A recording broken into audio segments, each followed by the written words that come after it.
放松休息。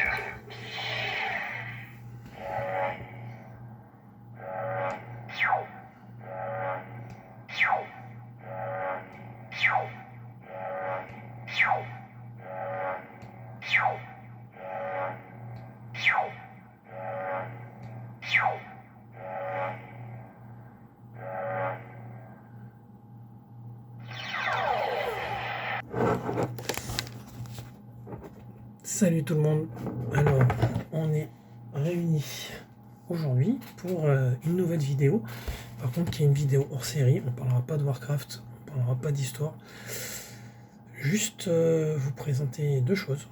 Tout d'abord, ceci, j'ai fait mon introduction avec, donc c'est un sabre laser que j'ai commandé donc à Saber Lab, pour la modique somme de 42 € pour le Black Friday. Ils ont fait des réductions. Le bruit n'est pas le même tout à fait que dans les films, mais en tout cas la qualité est pas mal. La lame n'est pas très grande, mais pour un sabre laser assez simple, ça devrait le faire. Donc vous avez le bouton d'activation ici qui permet de changer la couleur de la lame. On a à peu près, si je ne me trompe pas, à peu près 7 à 8 couleurs. Et comme vous pouvez le voir ici, il n'a pas de pile, il a juste une batterie et elle se recharge avec un câble USB qui est fourni avec le sabre laser.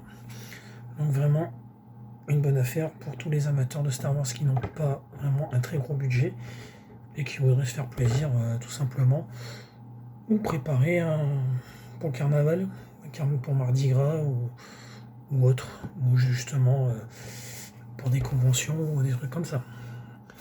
Et le manche est plutôt pas mal. Donc à la lame, vous voyez,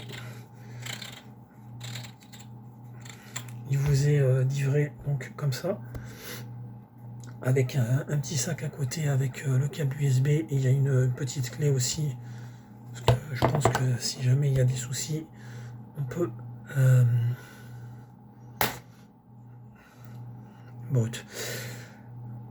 on peut bricoler, je pense, si jamais il y a un problème.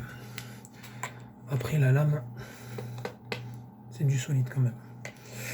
Voilà pour ce premier produit. Donc le deuxième, comme j'avais fait sur un de mes shorts, mais d'ailleurs le seul qu'il y a sur la chaîne pour le moment, c'est à propos d'un jeu que j'ai testé, que je n'ai pas testé très longtemps, mais j'ai joué les premières heures du moins. C'est Avatar Frontier of Pandora. Pour moi, pour l'instant, c'est une très bonne surprise, car j'ai déjà joué au premier jeu qu'ils avaient fait, et bien que le gameplay était intéressant et que l'histoire aussi, ça manquait de quelque chose. Il n'y avait pas assez de contenu, c'était trop court. Et c'est un jeu qui remonte à des années, donc voilà. Le gameplay était bien pour l'époque, mais si on y rejoue maintenant, il doit se faire chier un peu quand même. Là, donc celui-ci, déjà visuellement, il nous met une claque mais monumentale. Alors au début, on incarne donc un Na'vi, un vrai Na'vi, pas un avatar ou quoi, qui est dans une base de la RDA. Donc au début, ça se passe avant le premier film Avatar. Et donc on est instruit par les humains, on apprend leur méthode de vie et tout ça. Et donc notre personnage, que ce soit un homme ou une femme, on a une sœur. Donc cette sœur qui est un peu révoltée sur les bords. Et donc après, ça se passe donc dans toujours la même époque, il se passe un événement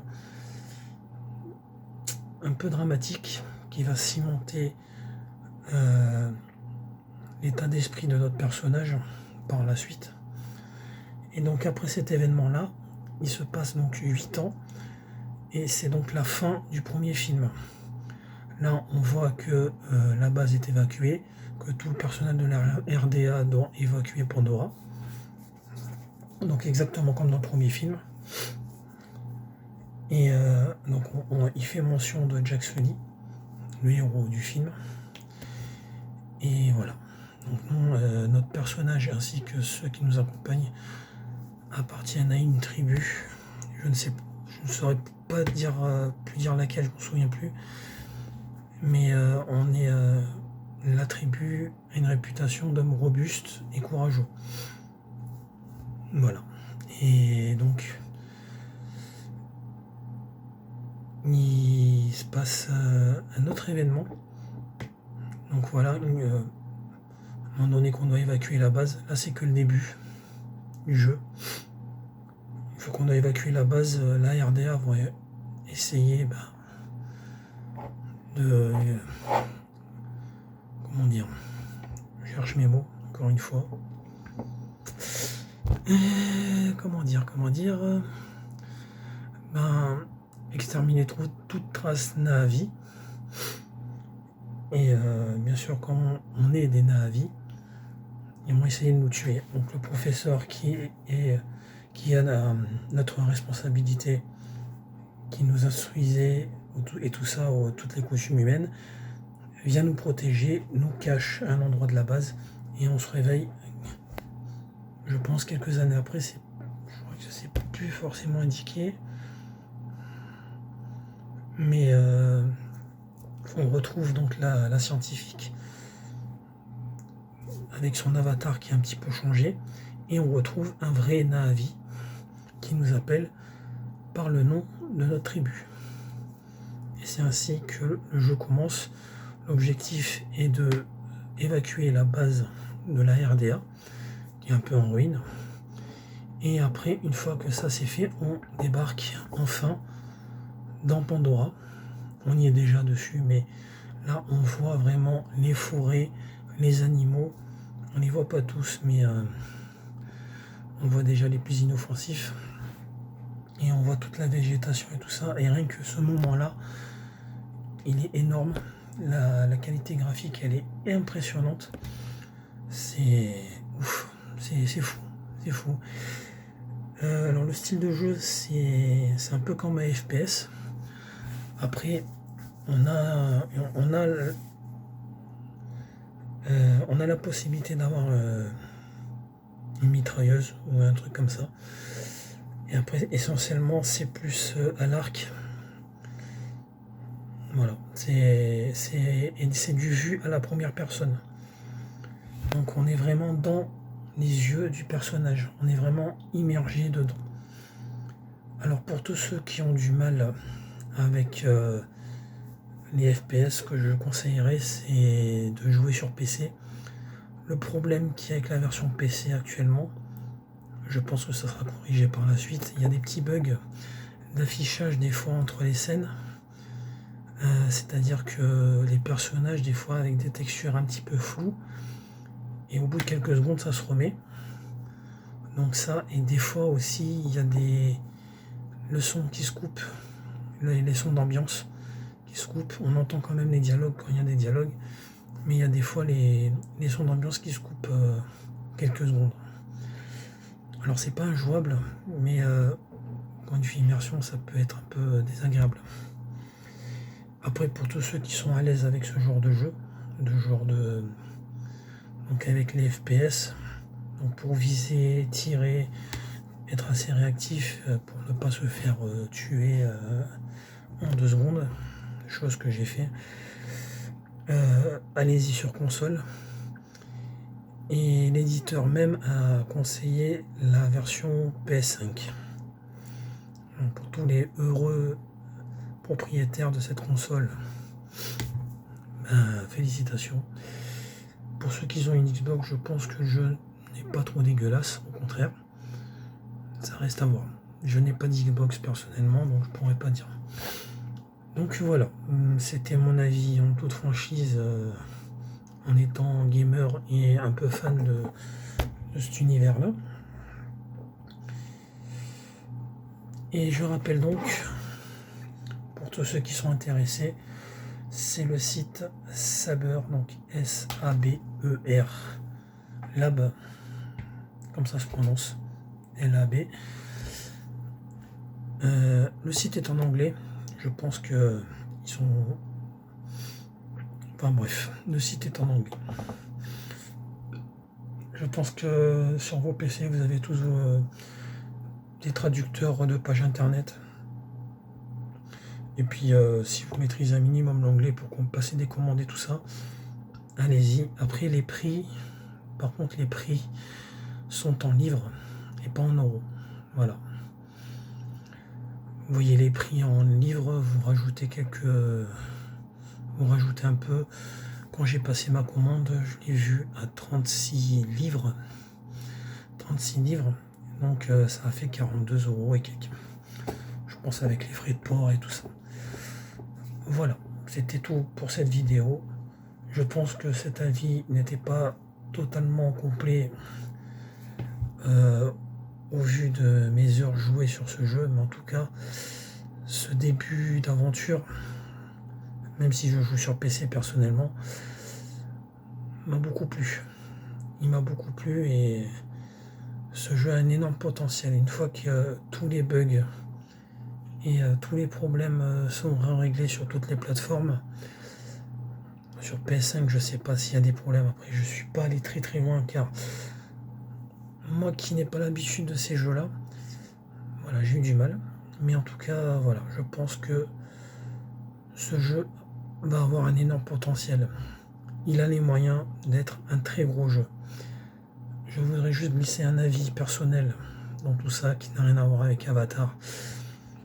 Je sais que la communauté Final Fantasy se déchire sur un titre récent. Et il était au Game Awards, vous savez tout de lequel je parle, c'est Final Fantasy XVI. J'y ai joué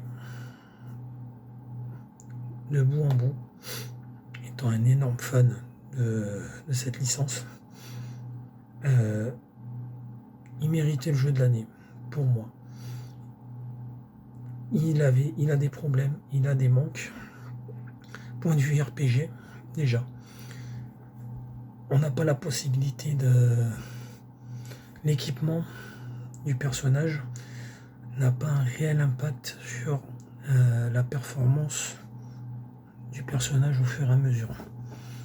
Ce qui fait l'impact du personnage, c'est surtout les pouvoirs avec les primordiaux et tout ça, mais sinon l'équipement ne sert à rien. Voilà, ça sert juste peut-être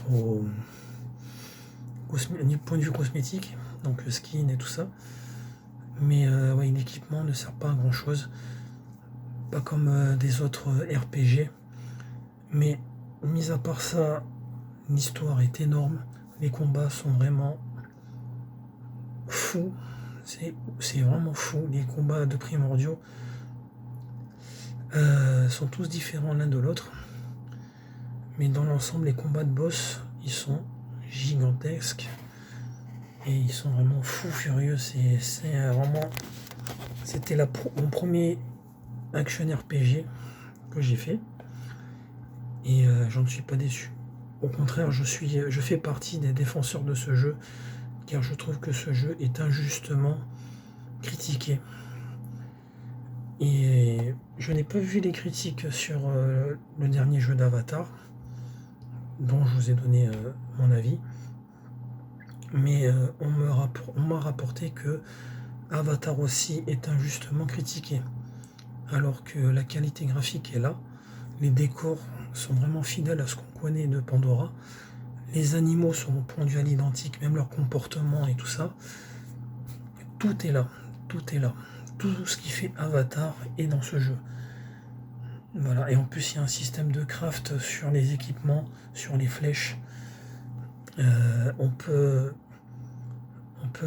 mettre des modes sur les armes pour renforcer leur protection ou leur efficacité sur les armes, même sur les armures. Encore, je pense que ça se craft. Je ne suis pas encore arrivé là. Mais en tout cas, avec les packs Gold, Ultimum, je sais plus comment ça s'appelle, vous avez des bonus en jeu. Donc vous avez une armure héritage qui vous procure des bonus, et vous avez des modes pour les armes qui donnent de l'efficacité en plus. Donc ça c'est pour les versions un peu plus hautes que le jeu de base déjà.